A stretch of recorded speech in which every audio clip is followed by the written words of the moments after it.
Hello, I'm here with Captain Kevin Smith. I'm Sue Smith, his wife, and we're going to have a discussion about his work and some of his significant career milestones. We're inviting everyone to listen in. Though we would like to tell our radio audience that the full video and audio of this conversation will be available on Kevin's website, throttleUpRadio.com, and his YouTube channel, Throttle Up Radio. So, Kevin, tell everyone why you wanted to have this conversation and make this video. Okay, good question. First of all, I'm glad to be here, and thank you for being here as well, helping out and keeping me on track. I think probably two reasons. Number one is that there's a continuing or new interest, perhaps not just continuing, but a new heightened interest in two areas that I see in this country. One of them is a recognition of the need for leadership, the need for effective leaders, leaders that can help us through difficult times. Oh, and the second reason is the renewed interest in the new Top Gun movie. The Top Gun movie trailer has just been released to rave reviews. It's gone viral on YouTube. And many people have seen it. I think in 2 days it had more than 20 million hits. And I was involved in that initiative, that Top Gun initiative. And so probably it's time for me to talk about my involvement and how the Top Gun program sort of propelled and supported and helped other interests and other things that came after it. Some of it is the work that I have done and the work of others. And so I guess you can say I'm within that group of people that were involved and responsible for that initiative being successful, and how we could use that, leverage that to help other programs. Will you tell us a little bit about the start of your Navy career? Yes. I guess you could say that I started out as a sonic warrior. And what does that mean? I got involved when I was going through the Naval Air Academy as a student naval aviator, learning to fly Navy airplanes. I eventually got into the supersonic pipeline. I'm not exactly sure how I wound up there. It wasn't available for everyone, but nevertheless, I was selected to go through the supersonic pipeline, and so one of the airplanes that they used for initial supersonic training happened to be the F-11 Tiger. And that was the first supersonic airplane that was ever built, the world's first supersonic airplane. And I got to fly that in various modes and the various mission realistic training scenarios. And so I guess you're going to ask me, what was it like to fly supersonic airplanes? Yes, exactly. I would say that that it was like certainly a thrill a minute, but it was also challenging. The bottom line is that I thoroughly enjoyed it. I loved it. These airplanes were highly maneuverable, very, very fast, and just a joy to ride. Ride like you would ride a motorcycle or ride a fast horse. So we were in that mode of thinking. But of course, it was quite challenging too. And one of the challenges that we had was we had to figure out how to actually perform aerial combat at sonic speeds. It had never been done before. And so we were working in that area. A lot of it was trial and error. There wasn't much in the way of corporate knowledge or best practices. We were basically on the ground floor trying to figure it out as best we could. How does the gun sight HUD figure into those challenges? Yeah, that was probably one of the major challenges that we had. Now, the HUD, head-up display, of course, was invented during World War II for the propeller-driven fighters of that day. But then when we got into the jet era and we got into the supersonic era, the head-up display was modified to become more dynamic, and so it was a gyro stabilized gun sight. So it had gyroscopic information. It wasn't just fixed. The problem, though, was this. The airplane flying characteristics when it goes supersonic were entirely different. And so it was like flying two different airplanes in the same fuselage. Now, flying characteristics were different for lots of reasons. A lot of them are, physics, scientific, and stuff like that. Fact remains is that it became a different airplane characteristically. And the gyro stabilized head-up display wasn't smart enough at the time to understand that. And so the supersonic regime was such that whatever information that we had to aim our guns wasn't effective. Now, this was during your training. You were running into this issue. Is that correct? Or Right. I'm just trying to understand. Right. And so what I did is I realized very quickly that you had to disregard the information and you had to be able to anticipate what the airplane was going to do before it actually did something in the supersonic regime. And the problem was in the engagement, in the air combat engagement, there was a place there in the envelope where you went from supersonic flight back to subsonic because you were pulling a lot of G's. And that transition from supersonic regime to the subsonic regime produced all kinds of control difficulties that you had. And you had to be able to anticipate that before it actually happened. If you didn't anticipate that, the airplane would stall and it would spin out and you would be in serious trouble. Now, were you using the F-11 Tiger at this point, or are you starting to talk about your career in the F-8 Crusader? That was the F-11 Tiger. That was the first supersonic airplane that I flew.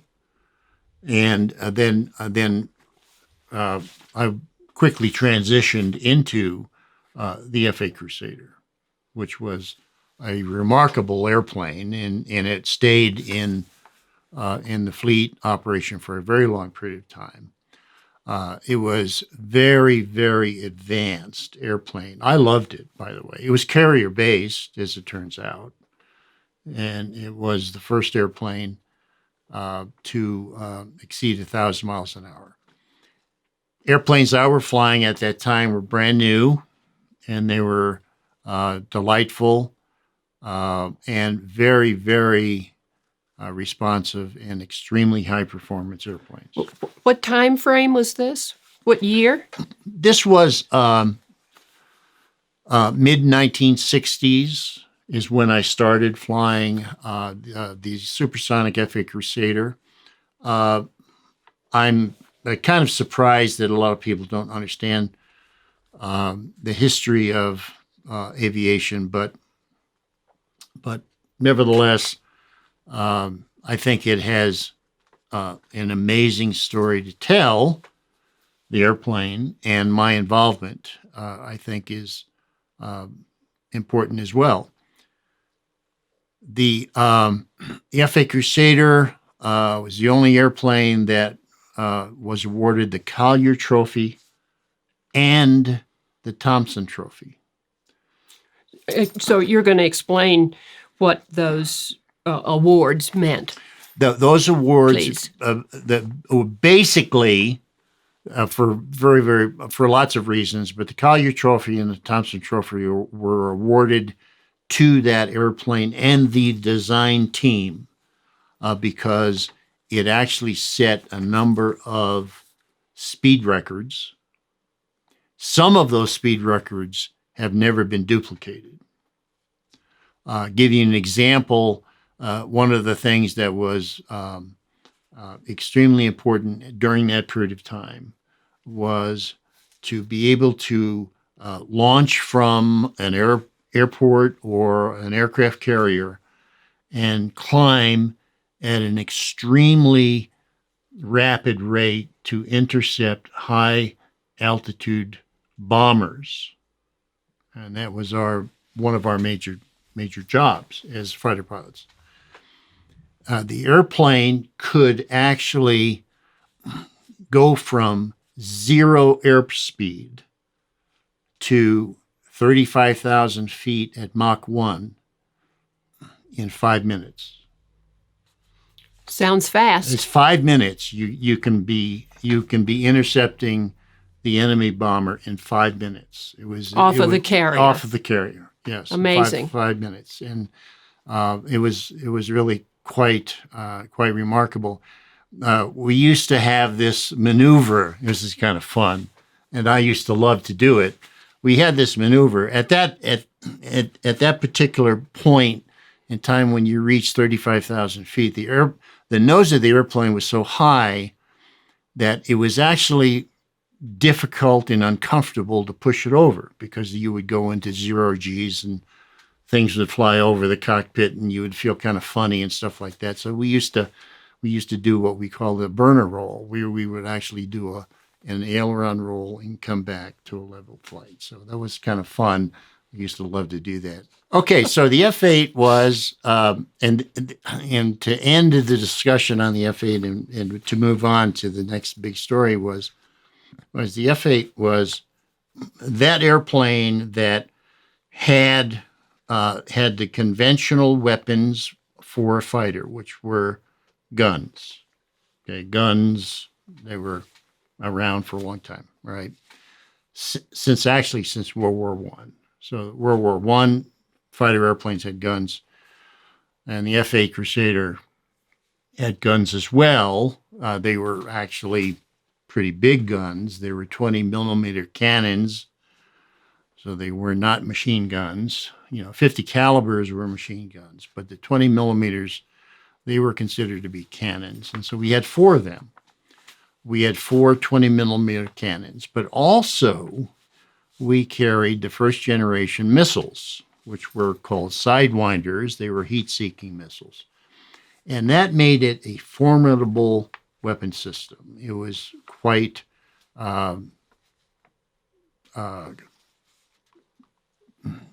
well equipped. It was highly respected and very, very effective in combat. Very effective. So now you were involved with Top Gun, the very beginnings of Top Gun. Why don't you tell the folks about that?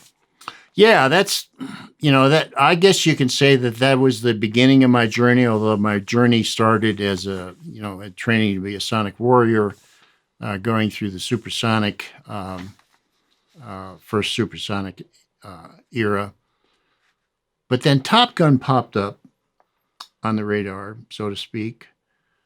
And that was because of for two reasons. Number one, the combat effectiveness of U.S. air forces, the Naval Air Force and the United States Air Force, the combat effectiveness of the tactical fighter program during Vietnam in 1968 was not very good. It wasn't. Very, very poor performance, particularly in the F4 community. And there was a rather critical thing that happened. We could say that it was a crisis that had occurred because it was completely unexpected. We thought that these brand new F4 airplanes, and they were good airplanes, and these are good pilots, but the pilots were not properly trained for the environment, and the airplane wasn't particularly equipped to handle the environment that we were putting the airplane in, and things went downhill very, very rapidly, performance-wise. And so a lot of people hit the panic button. There was some major studies that were done very, very quickly. One famous study is called the ALT report. That probably was the most thorough examination of the problem and the problem space. The solution came from, and I think this is probably more important than anything else. And I think this is a lesson for all of us. The actual solution was originated and came from the grassroots level. It was a grassroots initiative. The line pilots, is that what you're saying? Yes. The active pilot community, right? Not the bureaucracy, not the headquarters and all of that stuff. Notwithstanding, I'm not suggesting that the headquarters people were not good people. They were and they are. All right, these are good, solid, officers and very, very capable. But the fact remains is that the fighter pilot that was actually there saw things that were not clearly visible to anybody else because it was a very difficult problem to deal with. And the environment was extremely complex. Remember, back then, we were still learning things about these supersonic airplanes and things about energy management that we didn't know. There is no energy management dial in the airplane, There is no energy management display in the airplane. But we had to understand what our energy was, not only in the present time, but also at some point in the future. So I like to think of it as this. We had to be able to figure out a future situation from a set of current events. Now, that's extremely hard to do cognitively. It can be done, but it can only be done through proper training. You have to be formally trained in order to do that. And you're talking about the future events that the combat pilot has in his role. I mean, as a combat pilot, you're talking about those Absolutely, absolutely right. Those scenarios. Yes, absolutely right. That he has to be able to anticipate Right. what is happening. And be correct about it and be accurate, right? So everything in the cockpit was here in the here and now. We had to be able to take that, and we had to do what I call mental projection. We had to be able to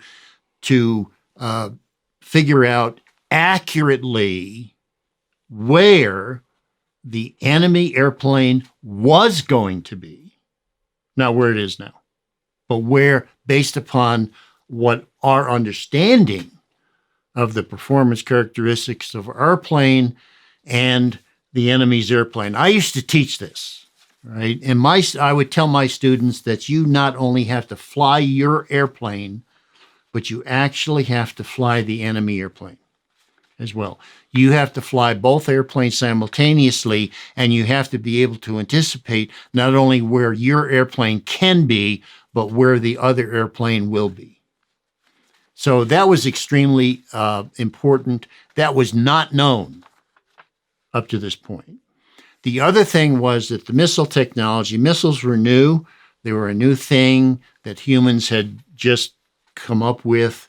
The original missile was called a Sidewinder, which was actually designed, was actually invented and built by the Naval Air Weapons Center, China Lake. You and I have been to China Lake, and we have done some museum speaking engagements there at their museum. But the Naval Air Weapons Center, China Lake, invented the Sidewinder. That happened to be a very good weapon system, short range. Now, we wanted to go longer range, all right, and so we put longer range missiles on the Phantom, but we didn't give it any guns. So we thought that the Phantom was going to deal with long range intercepts, and because the missiles were going to be able to shoot down the enemy airplane before they got into a close-in combat situation, that was going to be good enough. That turned out to be wrong.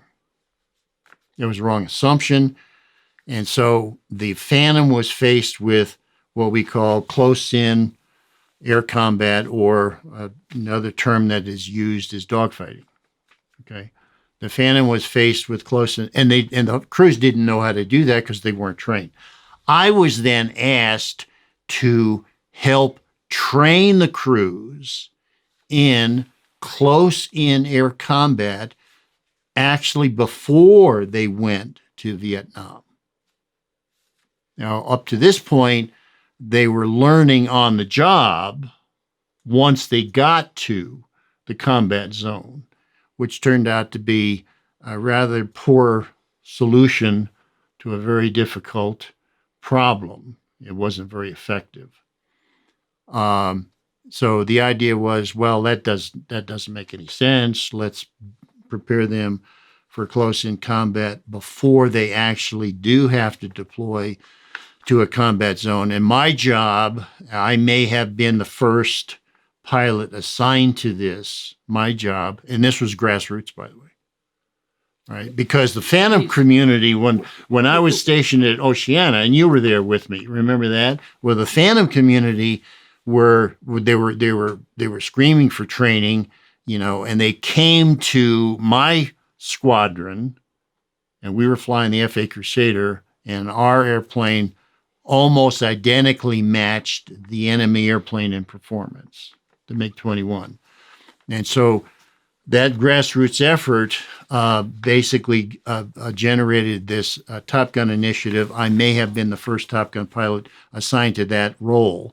And my job was to train the Phantom crews to perform well and succeed in a close-in combat situation. And that effort expanded into working with the F-14 community as well. Yes, right? Exactly right. And that would be, I would call that, in terms of my career milestone, that's Top Gun 2. Right. There is actually a Top Gun 2 movie out there too, but this is my actual Top Gun 2 experience. All right. So the second phase of my Top Gun work was working with the F-14. Now, at that time, the F-14 was the Navy's brand new frontline fighter, brand spanking new, $50 million right out of the factory. And again, the grassroots initiative took over, and it became quite apparent that this airplane, while it had pretty good standoff capabilities for a modern fighter, there wasn't a lot of information in the cockpit that could help you in close-in air combat. Okay. So this whole idea of trajectory and energy management, all that stuff, was pretty much left up to the human operator, or the ingenuity and the innovation and creativity of the human, because the machine that was really not very much help. So the F-14 community that was part of Air Wing 9, I was part of Air Wing 9 as well. They went to the Air Wing commander, who happened to be Captain Tony Less, who I think you met him as well. Right. Yes. Right. You know Tony. Tony eventually made vice admiral. And he was a very highly regarded Navy pilot, naval aviator, and he was he was the Air Wing commander. I was a squadron commander right under him, and he and I got together, put our heads together, and we came up with this idea that we were going to train the F-14 air crews in close-in air combat while on deployment. It's a brand new idea. Now, of course, as you can imagine, a lot of people said it couldn't be done. So that leads me to Top Gun 3. So Top Gun 3 was actually the first deployed Top Gun unit, and I was the commander of the first deployed Top Gun unit, because no one had been able to figure out how to take the Top Gun training program, the training curriculum, and to export it to an aircraft carrier.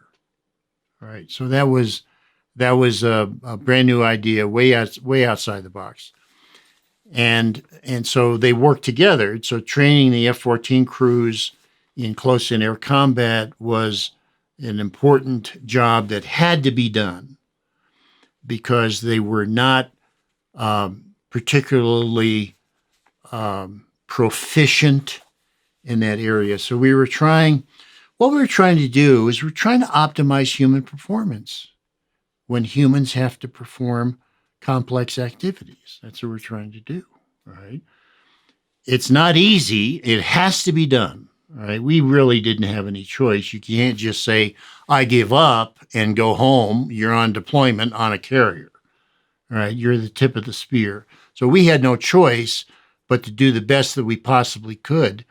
And so I was the squadron commander of that initiative, of that Top Gun, first deployed Top Gun unit. And as it turns out, we were able to provide meaningful close-in air combat training for the F-14 community in the Pacific Fleet at that time.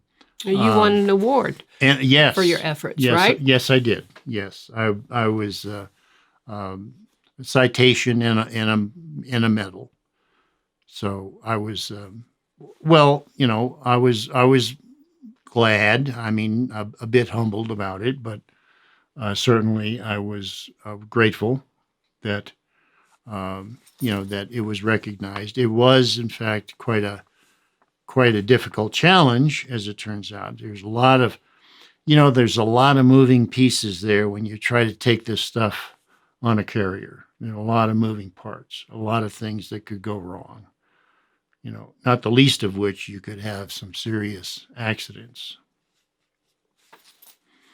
So, um, Were there things? So, what are the things from these experiences as squadron commander? The issues with for combat training. Uh, what of this did you learn from that you carried forward in uh, your other career, your career outside of the Navy?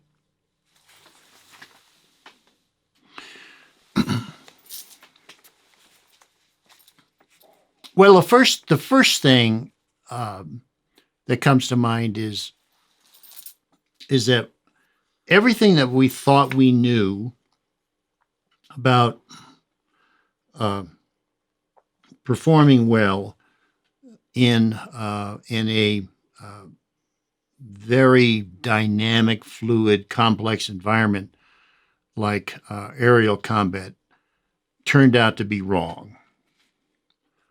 And there's lots of reason for that. And I don't mean that that there were.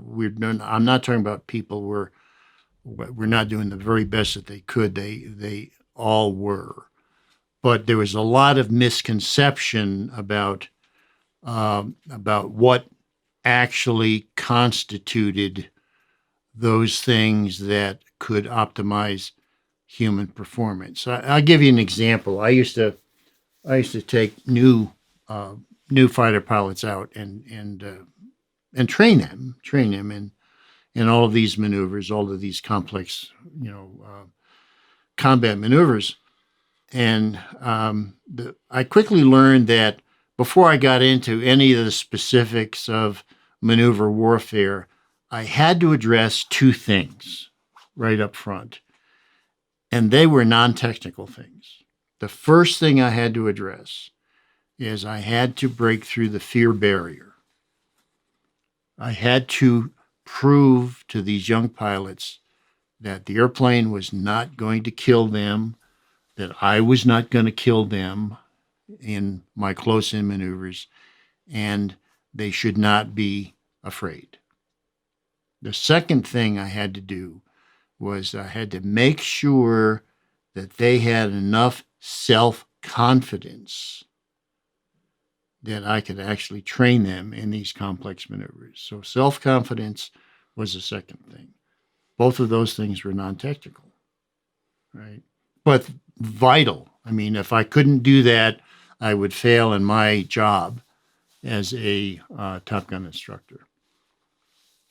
So, do you want to tell us about the F-22 project? Yeah. Whatever I learned, experienced, and was able to deal with effectively in the area of air combat and the Top Gun initiative that I was involved with for a long period of time, I got involved in the F-22 project. And the F-22 was, of course, the first fifth-generation fighter that we built as a nation. First fifth-generation fighter in the world, as it turns out. And there was a considerable amount of concern because we were going from a crew of two back to a crew of one. Now, of course, the FA Crusader was a crew of one airplane, a single piloted airplane.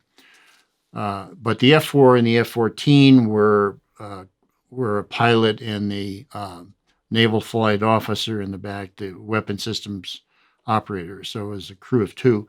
Now we were going back to a single crew member in the F-22, and that was a very, very difficult thing because we had to figure out how to take all of this high technology and package it in a way that a single pilot could operate it effectively.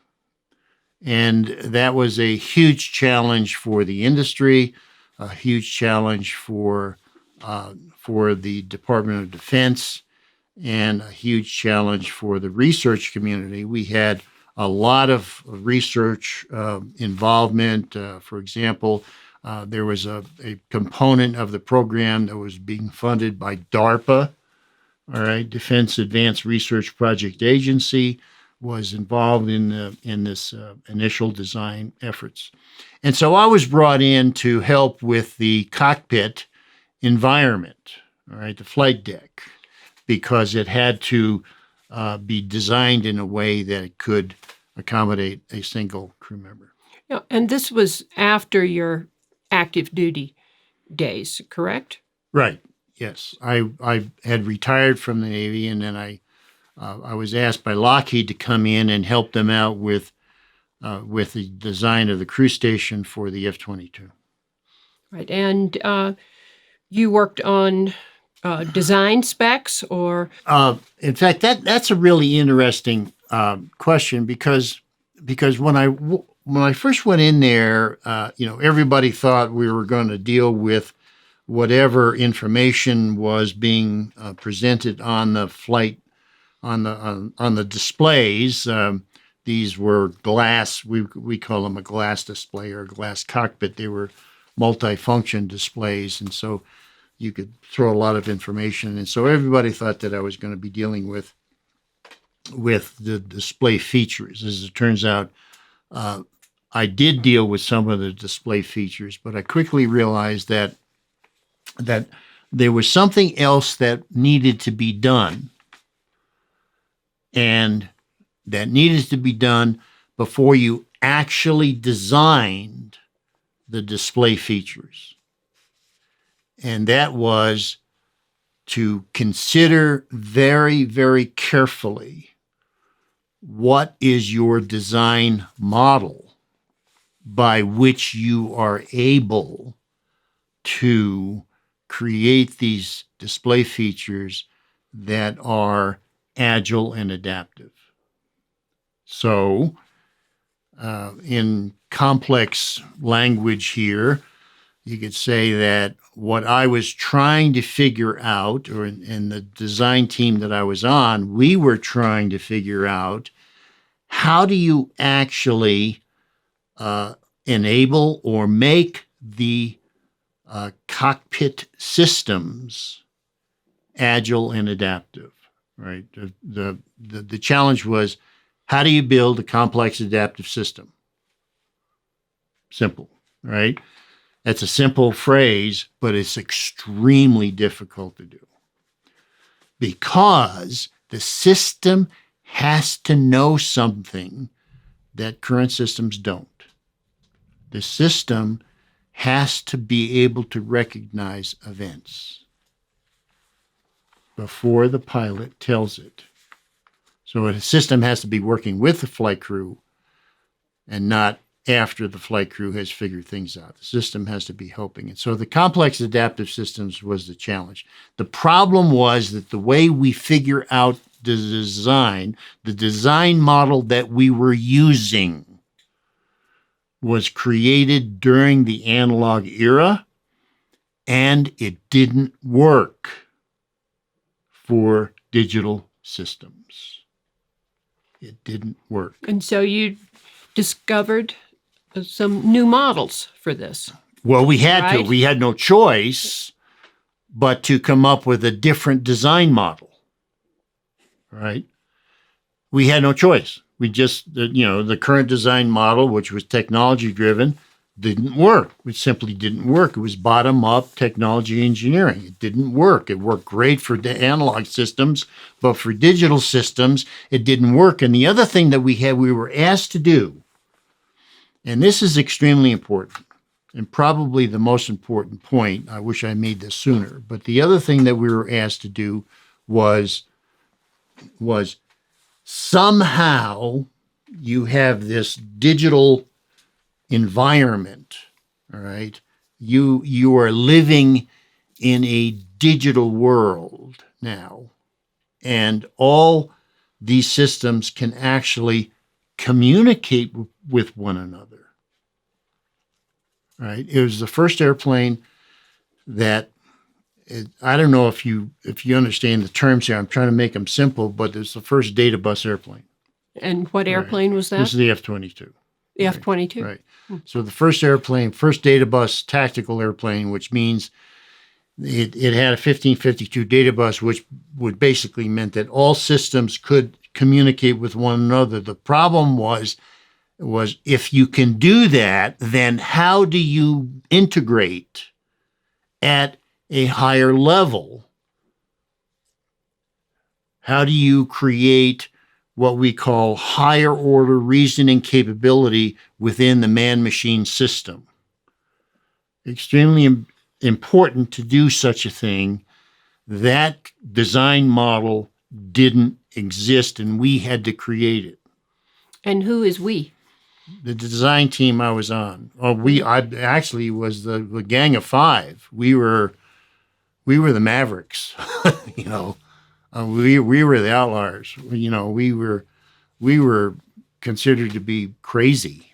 You know, we were the gang of five. You know, we said, no, you need a new design model. And so we came up with a new design model. We just didn't say you needed one. We actually created a new design model, which we presented at the Digital Avionics Systems Conference at the time in San Jose. We presented that.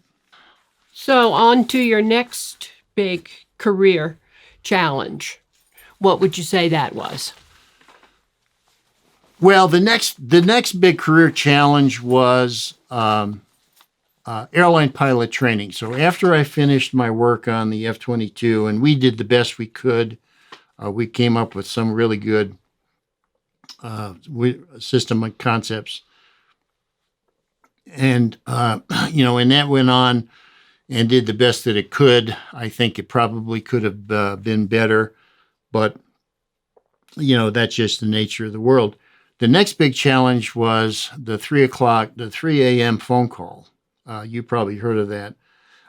This actually didn't occur quite this way, but close enough. So I got this emergency phone call at 3 a.m. and the guy says, I'm working for a major airline at the time, and I'm just a regular line pilot. And a guy calls me up, a friend of mine, and says, when can you get to the training center of this airline, because all hell is broken loose. And I said, I don't know. When do you need me? He says, yesterday. I said, well, that's pretty quick. What's going on? He says, well, we're in serious trouble training-wise. So I go up there and they offer me this management position. And so I, you know how I am, right? So I accept the management position. Anxious to help out. Anxious to help out. And so I accept the management position and got involved in redesigning airline pilot training. Now, I thought that I was going to be involved with redesigning airline pilot training for this airline. No, not true. The job was to redesign airline pilot training for all airlines.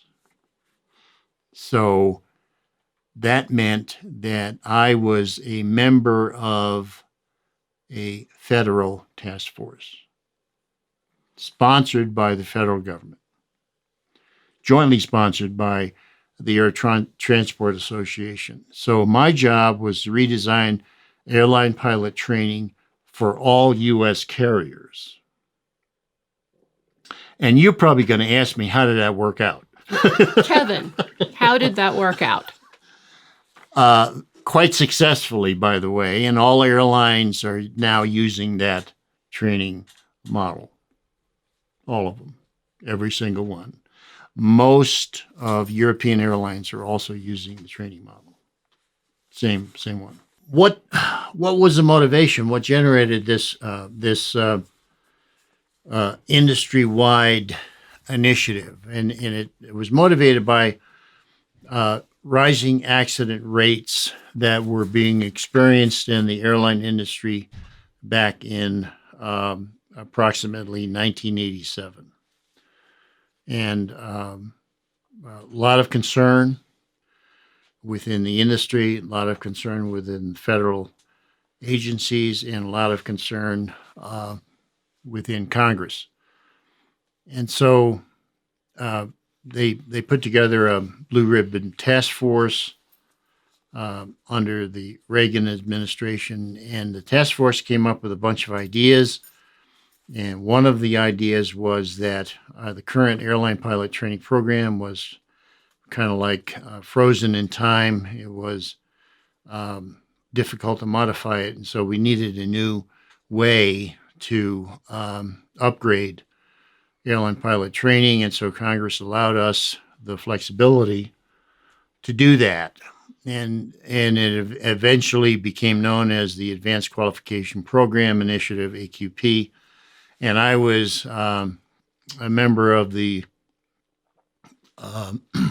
AQP working group, federally sponsored, and also chairman of the Training Integration Task Force. So I was at the very high level, and my job was to figure out how to upgrade airline pilot training and bring it up to the current time frame in terms of airplanes and equipment, but also in our understanding of human performance from a performance and a psychological standpoint, not just from a technical standpoint. So two things emerged from this, and they're very, very significant. And these were huge breakthroughs in thinking. All right. We moved away from a focus, almost exclusive focus on technology, and we said that technology has its place, but it is not the focal point. The focal point is the human and the ability of the human to solve complex problems. The human is supported by technology. The human is supported by psychology, but the human and its ability to understand problems and solve problems, complex problems, very quickly and effectively, that was the focal point. And so we moved everything to the human and the human cognitive system. People don't quite understand what that means. It ought to be fairly common language, but the human possesses a cognitive system that is capable of doing things that otherwise cannot be done. Right? The human has a marvelous system. It is innovative. It is creative. It's adaptive, and it's agile. It has all of those characteristics. The most important thing is that it can solve problems that are difficult to solve. It has great problem-solving capabilities. And so we focused on the human. We got the human as the centerpiece, and we worked on the human side. We brought in all kinds of things, and we also realized that the human thinks about systems and thinks about the mission. And human does not do very well with the lower level stuff. And so now this is where your work on mission adaptive displays fits in. Correct. Yes. Right. And so what we've discovered was that if you really want to improve performance, no matter what you're doing, no matter what industry you're in, it doesn't, whether or not you are a seasoned professional or you're a beginner or you're a graduate student, it doesn't matter. What we discovered was that in order to improve performance, if you are operating with sophisticated equipment, you have to be able to get the equipment to give you certain things at the right time to help your performance. That's called a performance aid. Right? Now, the beauty of modern technology is that we can change displays features in nanoseconds, right? Remember in the analog era, in the analog era, The display was given, right? It was frozen, but no longer, right? So we can change display features very, very quickly in the digital era. So why don't we get the display features smart enough to figure out what the human needs at that particular time. It's called a performance aid, a real-time performance aid, or another term that I use is mission-ready performance aids. And so, one of your contributions to your field, aviation, is your textbook on mission adaptive display technologies, right? Where you have made this sort of approach available to the general public. Yes, exactly right. Yes, and so I was able to. I had an opportunity to write this textbook type.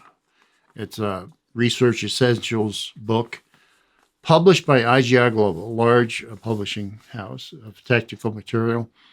And I was honored to write it. But yes, it is a textbook that we both worked on putting it together, but it's a textbook that deals with mission adaptive displays.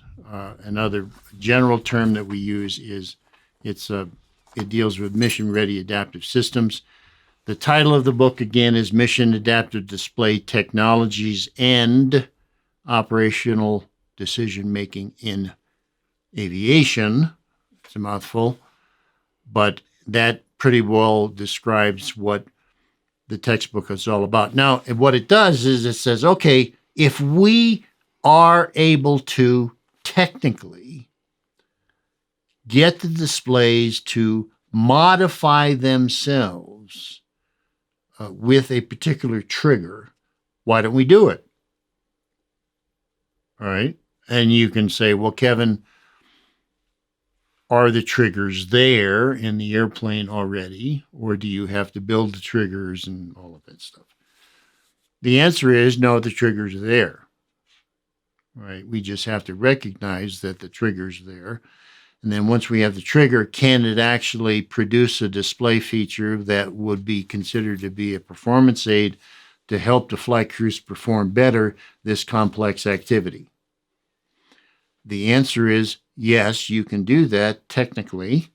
Why don't we do it? Well, we don't do it. It's not because we don't have the technical capability to do that. We do. We don't have the design model that informs that process. And you have another book that you are very proud of, and that I'm proud of, we're all proud of, your Critical Thinking Essentials. So why don't you tell everyone about that? Yes, I would be glad to do that. Yes, that's a good lead-in. Critical Thinking Essentials. All right, so I started to write other books as well, and I wrote a number of short books, if you will, and started to do author events, also called book signing events, at bookstores across the country. And so lots of them, private, mom and pop bookstores all the way up to Barnes & Noble. And you've been with me on a number of those events. And I got talking to people. And what I learned from the people I met, and it's a wonderful experience because you never know who's going to walk through the door of a bookstore, right? Because it's a random sample of Americans. And I talked to all of them, and I asked them about themselves, and they tell me about themselves and what they do or what they have done, and what is their interest? Well, their interest was in, above everything else, their interest was, I want to learn how how to think critically, and I want to learn how to do that better. Well, we're hearing a lot about that from a lot of different sources these days about the importance of uh, critical thinking courses in the colleges. And I would say you've been on the forefront of this activity, this pursuit. Yes, I mean, you and I went to Europe recently. We had a speaking engagement there in Brussels. Critical thinking is, in fact, well, I'll give you an example, all right, and to prove this point, all right. The World Economic Forum meets in Davos, Switzerland every year. Am I pronouncing that properly? Davos, I think. Is it Davos, Switzerland? And they put out a report. So the latest Future of Jobs report put out by the World Economic Forum says that critical thinking and complex problem solving are the number one sought after skill set in the global job market, and also the most difficult to fill. All right, I rest my case. I mean, what else can I say? And the people I meet all across, in fact, you and I just came back from a author event at Barnes & Noble in Idaho Falls, 2-day event. It was a big 2-day event. And we learned once again that people are clamoring for more stuff on critical thinking. Now, what I didn't want to do, I didn't want to just hand them this dense book with lots and lots of words and difficult to get through, and it was going to kind of sit on their shelf or their coffee table, and they would thumb through it but pretty much forget it. Right? I was not willing to do that, and there's lots of books like that. Okay, there are. All right, I wanted to do something different, something out of the box. So I thought to myself, okay, what do they need? Well, they need something that's easily accessible and effective. That's what they need, all right? So something you can get into quickly, get on with your job, your work, your life, and then pick it up again whenever you have the need for it. The way I like to explain it, and I do this with everybody I meet, is that this is part of your go bag. All right, this handbook.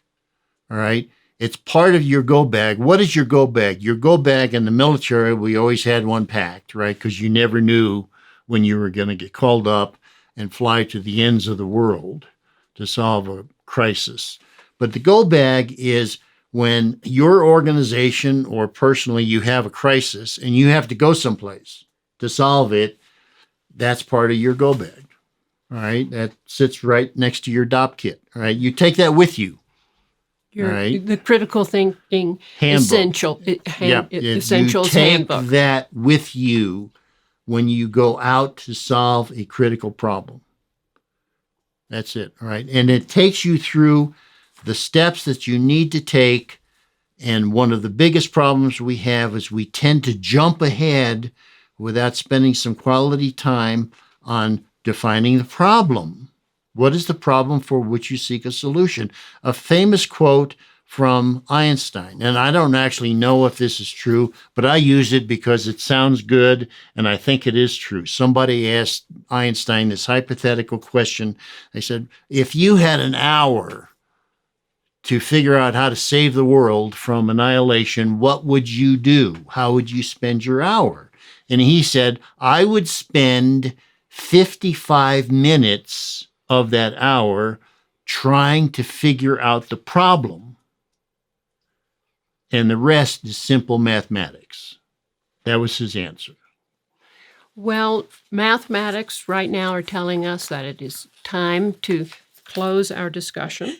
Really? And I want to say, on behalf of our family, thank you for your service to our country and your contributions to your profession and your ongoing contributions to learning and this great effort of better thinking, critical thinking. So, thank you, sweetheart. And thank you. And I've enjoyed it immensely. Well, me too. Yes, it's been fun.